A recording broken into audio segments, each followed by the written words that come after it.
এই বাংগালোৰত মানুহে নিজৰ ঘৰ বনাবৰ সময়ত যেতিয়া গছ গছনি কাটিবলগা হয় কিন্তু তেওঁলোকে নাকাটে তেওঁলোকে বেলেগ ধৰণৰ পদ্ধতি অৱলম্বন কৰে কেনেকৈ আপুনি এই ভিডিঅ'টো চাওক এনেকুৱা ধৰণৰ বহুত ভিডিঅ' বহুত ক্লিপ মই আপোনালোকক দিব পাৰিম মানে এক্সাম্পলছ মানে ৱাল বনাব লাগিলে ঘৰ বনাব লাগিলে চাওক ইমান ধুনীয়া এটা নিম গছ আছে নিম গছডাল সিহঁতৰ কটা নাই কিন্তু নিম গছডালৰ নাকাটি পেলাই সিহঁতে নিজৰ ৱালখন ফুটা কৰি নিজৰ ঘৰৰ টেৰেছ চাটখন ফুটা কৰি যেনেকৈ ব্যৱস্থা ৰাখি গছডাল ওপৰলৈকে যেনেকৈ গৈছে তেনেকৈ তাক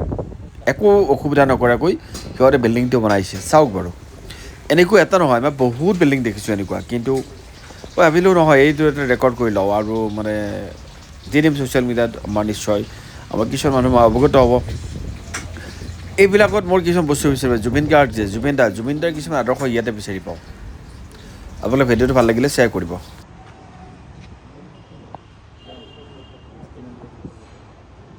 Manusia ini yang